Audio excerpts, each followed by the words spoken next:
My guest today is Sarah McNabb. Sarah is the CMO at GigaStar, which is a very, very cool looking. It's a marketplace, I guess, like a next generation crowdfunding marketplace for creators and investors, YouTube creators. Very cool. We'll learn all about this today. Welcome to the show, Sarah. Thank you so much. It's a pleasure to be here. Pleasure to have you here, Sarah. Let's do what we do at the beginning of the show. It'd be cool if you could please introduce yourself. It'd be great to hear, I guess some of your personal and professional backstory, what you've been doing in the lead up to joining the team at GigaStar. Sure. So I've been with GigaStar since 2022, the year we were founded. I've been in financial technology marketing for over 20 years and securities brokerage, trading, software, and agency spaces, primarily in the Chicago area. GigaStar has 25 team members. We're media, blockchain, and product design professionals. And our team's background includes experiences from places like Amazon, Expedia, and Robinhood. And this is actually the second company where I've worked with our brilliant CEO, Hazem Dawani. When he had approached me with the GigaStar concept, I thought it was revolutionary. And my husband is actually a full-time content creator. He's a podcaster. So the GigaStar concept of helping creators succeed and thrive was really near and dear to my heart. So I was excited to join the team. Yeah, all right then. Well, so for people who aren't as familiar with GigaStar, just give us a little bit of a high level explanation for what GigaStar is. What's the vision? Who's it for? Absolutely. So GigaStar brings YouTube creators and investors together. We believe YouTube creators deserve access to funding and strategic investors, just like traditional entrepreneurs do. GigaStar Market is our SEC-registered crowdfunding platform. It's where YouTube creators can list a percentage of their YouTube channel's future revenue in a revenue share offering. Creators can raise capital from a database of thousands of strategic investors who essentially become an army of promoters with skin in the game. Investors, on the other hand, gain access to the fast-growing creator economy where they can share YouTube revenue with creators. So during a channel's drop or offering period, investors can buy channel revenue tokens, or we call them CRTs, which digitally represent the securities. So a percentage of the creator's future YouTube channel revenue. Investors aren't purchasing ownership of the YouTube channel, but rather they're purchasing the rights to a percentage of future YouTube channel revenue. So the creator maintains full control over their channel. When the YouTube channel's revenue grows, creators and investors will both have the potential to earn more, becoming partners in a shared journey. Got it. And just explain a bit more, Sarah, like how, why would a creator decide to do this? And also, why would an investor decide to back a creator? I suppose it's kind of self-explanatory. Like if you're a creator and you want to grow your channel, is the idea to kind of get some funding so you can reinvest that essentially into yourself, into your channel, and then go on to bigger success. And if you're an investor, if you think you've got your eye on someone who you really like as a fan, or you think they have the ability to grow and eventually attract a much bigger audience, you want to be along for that ride. I'm sure it's a little bit more nuanced than that. Sure. So I'll start with your first question. Why would a creator want to do this? Well, we, as I mentioned, believe that creators deserve access to funding. I'll tell you what we are not. We are not a loan company. We don't do back catalog licensing. We want the creator to have full control over their channel. We don't put their channel up for any type of collateral like a lot of the popular loan companies out there do for creators. So there's no upfront cost to the creator from us. So we help them do a crowdfunding raise We encourage them to invite their fans along on the ride. While we do have a database of about 15, it's growing, 15,000 investors who are ready and willing and are informed whenever the drop goes live, we do have the creator, invite their fans along. But every creator, regardless of the stage that they're in, can use funds. If they're growing, they might need equipment. They might need to pay off debt. They might need to rent studio space. There's many different things that they can use the funds raised for. We don't tell them what they can and can't do. It's completely up to them how they want to use the funds raised.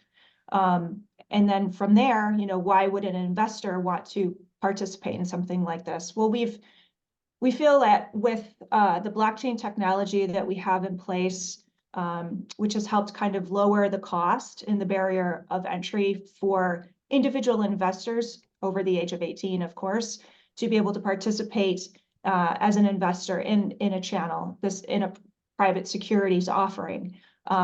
You can sort of think about this similarly, not exactly, but similarly as a creator taking their channel public. And so having this be an alternative investment that can help diversify an investor's portfolio, we're looking, to provide that sort of, diversification. And of course, there's fans who they want to get closer to the creator. They want a more intimate relationship with them. And this is definitely one of those ways that we try and bring creators and their audience closer together. During a channel drop, the creator does attach fun perks to the investment. And so there's private Discord channel. There could be, the investor getting a shout out at the end of their next video, private tour of their studio space, whatever it is that the YouTube creator wants to include to kind of sweeten that deal. So we think we've put together what we believe is a win-win framework for both the creator and the investor. Got it. Yeah, makes sense. Thank you, Sarah. Just just while we're talking about this creator economy, I think it'd be good. I'd love to just get your quick thoughts on, I guess the state of the creator economy at the moment, or how big is it? I'm sure people don't really understand just how many people are out there. I mean, to a certain extent, I'm a podcaster. I guess means I'm a creator. I'm a part of the creative economy. Yes. I sort of don't necessarily think about it that way, but it is true. There's so many different kind of levels of influencer on all these other channels as well. Of course, YouTube, I guess, is still the main one. But just give us a sense of how important the creator economy is. I mean, we are at a $250 billion creator economy right now, and the trend is continuing to go upward. Ask any kids these days what they want to be. It's not astronaut or firefighter. It's I want to be a YouTuber. I want to be a creator. I want to be a YouTube star. And so there's more and more of these entrepreneurs entering the market. The big question is, how they can make the leap to doing it full time. And we believe, like with an infusion of cash, with a build of capital, if there's something that they need in their lives to continue to be a creator, we want them to be able to have access to that. The creator economy it's on fire. And even here, in the United States, when there's a question around TikTok, if TikTok's going to get broken up, I mean, I really do feel like YouTube is going to maintain being that rock that creators are able to find success in. And YouTube creators right now are the ones that we work with exclusively. Yeah, great. All right, well, bringing it back to GigaStar, it's a cool name, by the way. I like it. GigaStar. Yeah, it's just kind of catchy. That's what you want in the name. Can you share any, I guess, creator success stories through GigaStar? Yeah. So since mid-2023, we've had 12 YouTube creator channel drop offerings, and we're currently onboarding more creators as we speak. So far, to date, we've raised 2.3 million for creators on our platform from roughly 15,000 investor accounts. And we've distributed over 129,000 to investors. Investors get YouTube channel revenue payouts monthly, which is distributed using smart contracts on blockchain. I'm not permitted to talk about any live offerings, but just the offerings that have closed. And I can give you one really kind of cool case study that came from a channel called the Shloo family. So they raised $56,700 in June of 2023 on GigaStar Market. Mm-hmm. And their goal was to do this so they can hire more team members to increase video posting frequency from monthly to weekly. And in December, they shared on Discord that the channel's revenue had increased by 50% shortly after hiring a team. And they shared a YouTube revenue graph reflecting this dramatic increase in revenue in November of 2023, which the channel managers attribute to their the diligent video posting consistency that they were able to achieve after hiring, which was made possible after raising money on GigaStar Market. And with the increase in YouTube channel revenue in November 2023, the December monthly YouTube revenue payout to investors also increased in lockstep. So it was really wonderful to be able to see the data and see it play out, but also, you know, see the revenue numbers come into to the investors, and they were delighted. We do have several more case studies, and I encourage everyone to check them out. They're at gigastar.io under Creator Stories. Yeah, right. Fantastic. And so in terms of, you said you can't talk about current drops. I'm sure, I guess that's probably because of some SEC regulations. Yep. Understand how that works. I probably can. I don't know if I can or not, but I mean, you can see them just by going to, the GigaStar Market website, and you look at current drops. So there'll be links in the show notes to that. So I can see at the moment there's a few current drops by various different channels. Just explain, Sarah. You know, people will kind of, anyone that's used a crowdfunding website kind of knows how it works. But explain what a drop is, I guess, and just what that looks like, and how people can, you don't need to talk about specific live drops, but just how that marketplace would look like, and what the different offerings are, and so on. Absolutely. So what we refer to as a drop is really an offering period going live. A YouTube creator who is looking to list on GigaStar Market will have their own exclusive offering page in which there's tabs for the information about their channel and the Form C, which is like their investment, like their offering memorandum. They'll have a video embedded in the site with the creator explaining to the audience, you know, why they're looking to raise money and invite the audience to join them. All of the information from their channel is laid out. Their annual YouTube revenue is disclosed. The risks are disclosed. Everything is really kind of housed in one section of the GigaStar Market site for each of the creators. So we try and keep it a simple bucket of information for each of the YouTube creators.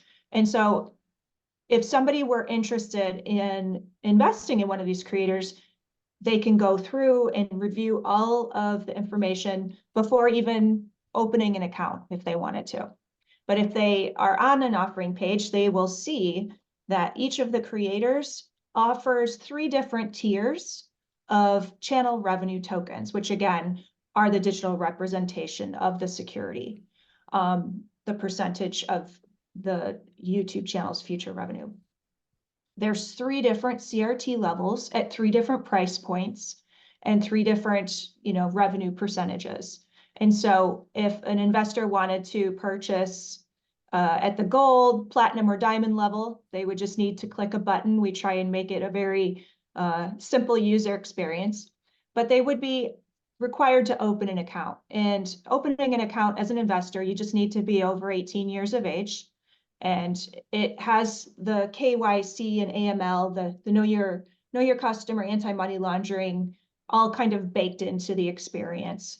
And so the investor would be able to pay with ACH, credit card. I believe we're working on getting crypto re-enabled, but everything that the investor would typically experience on a normal crowdfunding site, there's a little bit more to it, just because it is an SEC regulation crowdfunding offering. So it's legit. It's a securities offering, and so that means once the investor purchases one or more, they can purchase multiple channel revenue tokens. They will have to hold on to them for 12 months. That's a financial regulation rule, since they are a security. And currently, GigaStar is building the secondary market so that after a 12-month holding period, if the investors so choose, and if liquid secondary market exists at that time, they can trade those CRTs on the secondary market. And if and when that happens, the actual YouTube creator will receive a portion of the transaction fee each and every time one of their CRTs trade. So we're not just creating a one and done situation. We are trying to create long-term revenue opportunities for the creator as well. Got it. And just on that, the regulatory side, how in terms of, is this just for people in the US, or how does it work at the moment? Anyone across the globe, as long as they're over 18 years of age and can pass through the checks, are able to invest. So we have a lot of US audience, we have a lot of overseas audience. So it's a mix. But right now, as far as the creators that we are listing offers for, we are primarily North America right now. Yeah. And how aligned with the kind of the more traditional crowdfunding ecosystem, if you like, are you guys aligned with? I know it's kind of it's a really interesting mix of creator economy, YouTube stars and crowdfunding. But do you kind of are you aligned with the traditional crowdfunding space, or is it something completely different that's more niche specific, if you like? Yeah, I would consider us pretty niche and pretty specific. We also we have a little bit of a bridge between Web 2 and Web 3 worlds. When an investor receives monthly payouts from the creator's YouTube channel that they invest in, they receive USDC into their wallet. This has been something where we are looking to create traditional off-ramps so that even people who are kind of wary of crypto can absolutely participate and feel comfortable. So while we are a regulation crowdfunding offering, we do try and level it up and have it be a little bit more next generation, while still appealing to people who might not be crypto savvy or Web3 proponents. Yeah, no, that's a good way of putting it. What kind of challenges have you faced? I mean, anyone operating in Web3, there are unique challenges involved. It's probably the same is true for anyone trying to make it in the creator economy. There are unique challenges involved. What are some of the challenges that GigaStar has faced on the ride so far? Yeah, so one challenge we experienced pretty early on was the highlighting of our value propositions, Web3 and crypto aspects. Many creators we spoke with expressed apprehension around anything Web3 related. And it immediately became clear that we needed to let the benefits take center stage and have the Web3 and crypto aspects kind of step back and be secondary. And that's what we did. So it's a less of a focus on the specific mechanisms that make it possible. Not everybody's interested in knowing how the sausage is made, but the ingredient list is proverbial ingredient list is there for anybody who wants to see it. We continue to collect creator and investor feedback to evolve GigaStar Market and GigaStar Portfolio, which is the portfolio product that comes with GigaStar Market investment experience. And we're constantly adding and improving features based on that feedback from the community. Just explain that a bit more with the portfolio Sure. function. So that's for the investors. Yeah. So if any investor of a creator in GigaStar Market, once everything closes and their investment transaction is settled, they will be invited to join GigaStar Portfolio, which is just a free stack on GigaStar Market.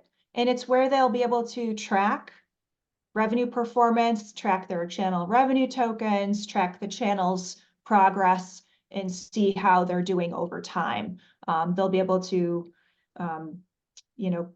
see this in a graph form, just like you would for any traditional investment where you go and there's, a 1 month graph, a 3 month graph, and so forth. So it's definitely a beautiful visual experience, but it provides that valuable information to the investor that they need to see how their investment is doing. Yeah. And anything you can share in terms of, I don't know, like the success rate from the creator point of view, the creators that do a drop. Yeah, tell us that, and also kind of at what level would a creator consider doing a drop on GigaStar? Like I'm sure you need to have you're not going to wait until you're Mr. Beast level, but you probably need to have a little bit of traction already, right? Is there a kind of a sweet spot, or can it vary? Yeah, so I'll answer your first question as far as like the success rate. Yeah. So we've had 12 YouTube creators on the platform, and we've only had one who did not meet their minimum funding goal.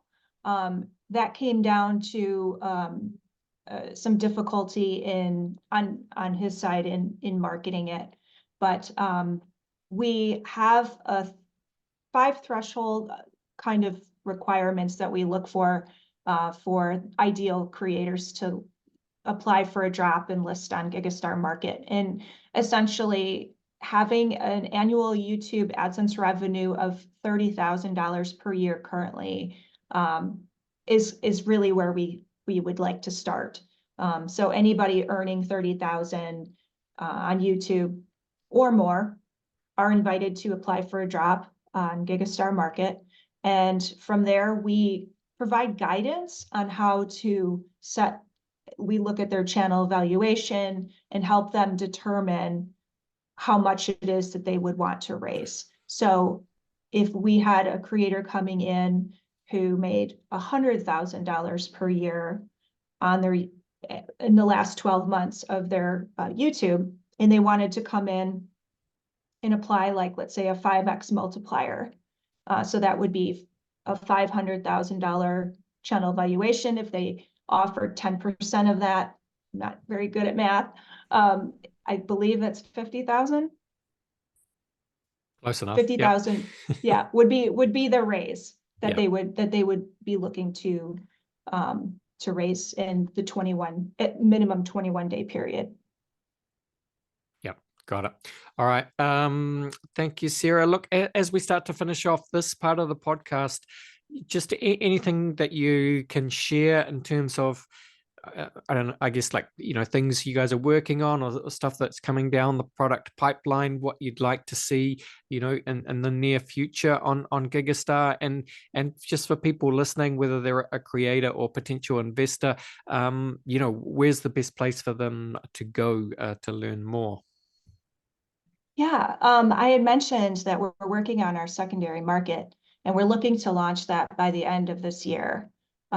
We believe that's going to be really kind of the completion of this part of our ecosystem. So GigaStar Market being the primary market, we want to create additional opportunities by offering a secondary market environment in which investors can trade their CRTs. They can, definitely find a way to continue the supporting the creator in that way as well.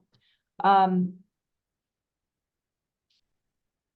sorry, what was your other question? Yeah, where should people go to learn more, to get involved, to sign up? Thank you. There was some thunder that happened outside that distracted me, took my thoughts away. If people were interested in learning more, they can go to gigastar.io, which is our parent website. They can also go to gigastarmarket.io and click on Explore Drops, and that will show them all of our lovely live offerings that we have, as well as the closed offerings. And all of that information, even after an offering is closed, is available. And yeah, we're just excited to invite everybody to come take a look. Awesome. Links, of course, are in the show notes as well, listeners. All right, well, it's time to finish off the podcast, Sarah. And I generally do this by running the guest through the very famous Crypto Conversation hot take round. Are you up for it? Right. I am. Let's do it.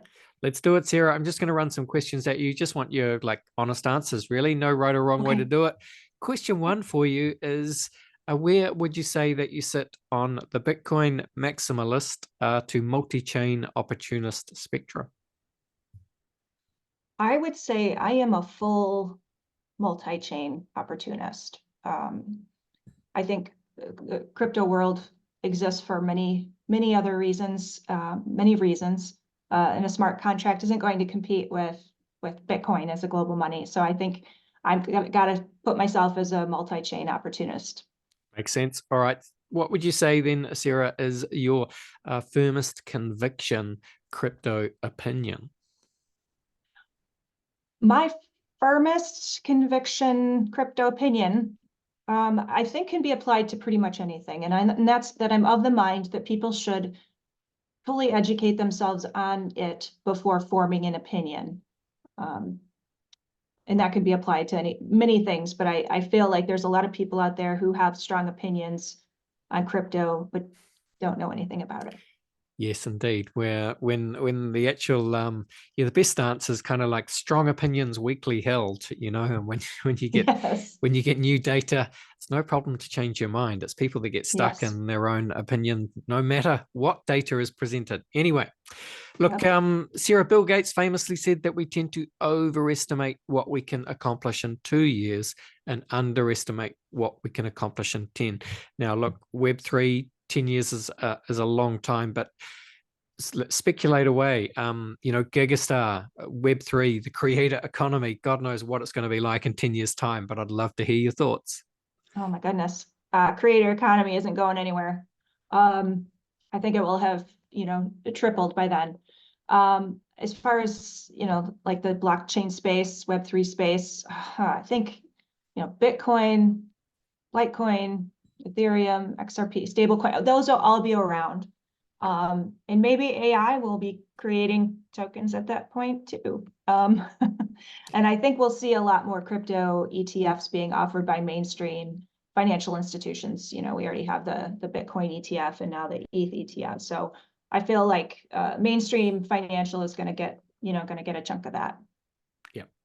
All right. William Gibson famously said that the future is already here. It's just not evenly distributed.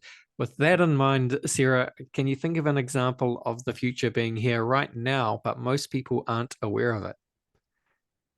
I think the future being here, the one thing that comes to mind for me is ChatGPT. But rather than people being unaware of it, it feels like the first reaction is just fear over anything else.